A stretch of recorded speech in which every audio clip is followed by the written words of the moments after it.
Эфир продолжает выпуск новостей. В студии Надежда Саханская. Здравствуйте. В начале коротко о главных событиях к этому часу.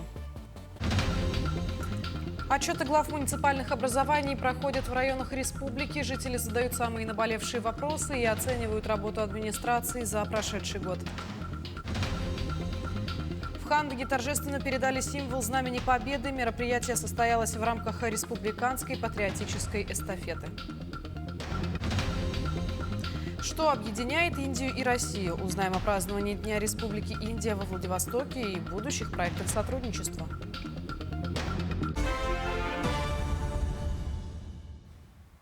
В Уснерском доме культуры состоялся отчет главы Миконского района. Перед населением избранный в сентябре 2024 года Александр Конешников рассказал об итогах деятельности администрации муниципалитета за прошедший год, доложил о социально-экономических показателях по всем направлениям. Обратив внимание на сложный финансовый предстоящий год, поделился своими планами на привлечение промышленных предприятий для финансирования перспективных проектов.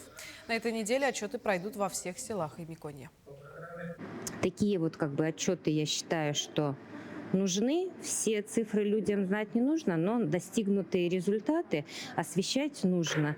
Пообщавшись напрямую с властью, люди услышали. Единственное, что хотелось бы, чтобы видеть в зале побольше населения и не были равнодушными к нашему району, к нашему поселку, чтобы все-таки проблемные вопросы задавались, чтобы был диалог с властью. В Амгинском районе тем временем отчет главы перед населением завершился. Традиционно актуальными вопросами жителей села остаются проблемы здравоохранения, сельского хозяйства, строительства социально значимых объектов, ремонта дорог, подключения к центральному отоплению. Руководство ищет совместные пути их решения, а вопросы, решаемые на уровне района и муниципального образования, будут отрабатываться в рабочем порядке. В этом году амгинцы приняли активное участие и задавали волнующие, интересующие их вопросы касательно своего наслега или улуса. Во всех наслегах учет прошел на хорошем организационном уровне. Жители отметили хорошую работу администрации района и его структурных подразделений. В каждом практически наследии вопросы отопления они есть. Второй вопрос, конечно, по сельскому хозяйству. Вот эти изменения, революционные изменения, которые произошли по передаче полномочий, сегодня тоже вызывают массу вопросов, которые, конечно, они, как говорится, утрясутся, но сегодня вопросы в каждом поселении практически есть. Третий блок вопросов, конечно, это строительство. Строительство школ, детских садов, в целом социальных объектов тоже это проблема, которая, конечно, волнует наших жителей. Для себя я тоже сделал выводы. Будем над чем, в первую очередь, надо нам заострить работу. Сегодня в поселке Хандыга, райцентре Тампонского района, состоялась торжественная передача символа Знамени Победы в рамках республиканской патриотической эстафеты, посвященной 80-летию Победы в Великой Отечественной войне. Знамя Победы передали знаменная группа Энгинской средней школы и глава наслега Ренат Шарипов. Приняли знаменная группа Тампонской многопрофильной гимназии «Восток-Тампо» и мэр поселка Хандыга Петр Новгородов. Также в церемонии участвовали председатель Совета ветеранов поселка Хандыга Саргалана Иванова, ветеран тыла Надежда Прокопьева и военком района Анастасия Аганина. Сегодня знаменательный день для Тампонской многопрофильной гимназии, так как мы приняли флаг из Энгинской школы в гимназию. Я горжусь этим мероприятием, потому что принял участие в нем. На площади Победы прошел торжественный митинг, посвященный памятному событию. Эстафета «Знамя Победы» объединяет всех нас в стремлении сохранить память о героизме и мужестве наших дедов и прадедов. Мы никогда не должны забывать подвиг наших дедов, отцов, дедов, которые своим героическим подвигом отстояли нашу свободу и наше мирное небо. Сегодня для нас всех общая задача бережно хранить память и передавать подрастающему поколению память о победе над фашизмом в Великой Отечественной войне. Участники почтили память воинов, павших в боях за мирное небо над головой, и возложили цветы к памятникам Герою Советского Союза, легендарному снайперу Федору Охлопкову, экипажу самолета А-20 «Бостон», памятникам Герою Советского Союза Владимиру Лонгинову и полному кавалеру Ордена Славы Ивану Околовичу. День Победы 9 мая 1945 года. Это был великий праздник. До сих пор я не знаю никакого такого праздника, как 9 мая 45 года. И я тогда никогда не думала, что доживу до 80-летия Дня Победы. Знамя Победы продолжает свой победоносный путь и передается в Теплоключевской наслег. Далее Ваймиконский район. Мария Винокурова, Хандыга, Тампонский район. Генеральное консульство Республики Индия во Владивостоке провело торжественный прием в честь 76-й годовщины Дня Республики, главного национального праздника Индии. Мероприятие собрало представителей различных консульств. В рамках приема состоялась церемония награждения победителей индийских конкурсов и творческие выступления. Генеральный консул подчеркнул важность дружественных связей между Индией и Россией, в том числе с Якутией, и анонсировал ряд совместных проектов и мероприятий в будущем. 26 января 1950 года Индия официально стала республикой после упорной борьбы за свободу. Мы получили независимость, которая отмечается у нас с 15 августа 1947 года. После этого мы более 2,5 лет кропотливо писали нашу Конституцию о том, как будет управляться наша страна и какими будут отношения между государством и гражданами нашей страны, и о правах, которыми мы обладаем. И этот год особенный, потому что сегодня 75 лет со дня принятия нашей Конституции. В Чурапчинском районе стартовал необычный проект «Читающий автобус». Идея проекта заключается в раздаче пассажирам книг или журналов, чтобы они могли скоротать время в пути вместо привычных гаджетов. Так, пассажирам рейсового автобуса по маршруту Охотыла и Чурапча каждый день будут предложены на выбор книги и журналы из библиотеки. Инициатива принадлежит работникам архива библиотеки имени Егора Борисова. В дальнейшем работники библиотеки планируют расширить проект и внедрить его во все рейсовые автобусы Улуса.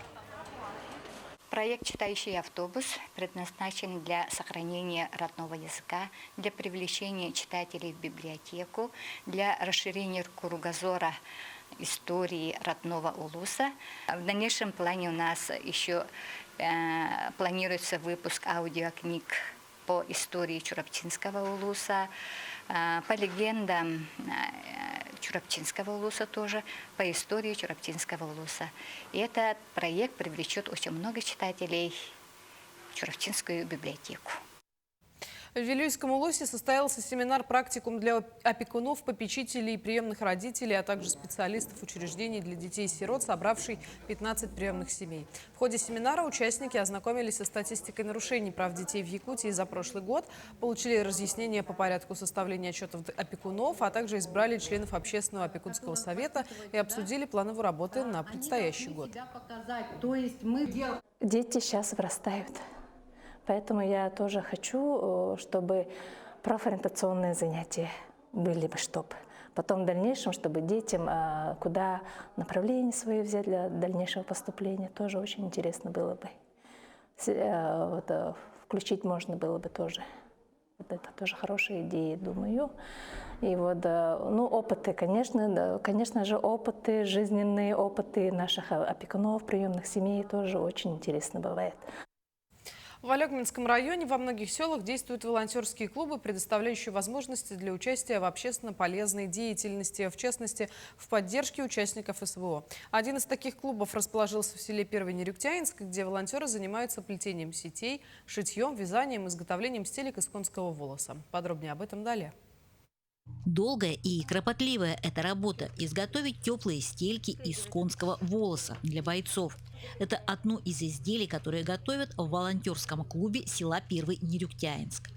Вот бабушки к нам приходили, помогали, пожилые совсем. И вот поэтому не очень крепкая, но она на осень, на весну подходит. А это зимний вариант. Конский волос, он впитывает влагу, и быстро сохнет. И массаж вот совсем другой. Пока одна нашивает, двое готовят конский волос. Так, долго делается. Сколько примерно уходит вот на пучок, скажем, времени? Ну, наверное, 2.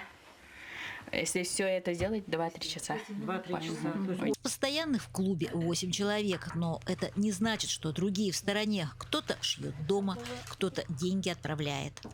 Очень хорошо тут сплоченно, работать веселее, когда вас много, и работа есть, и каждый по идее создает. У каждого идея есть всегда.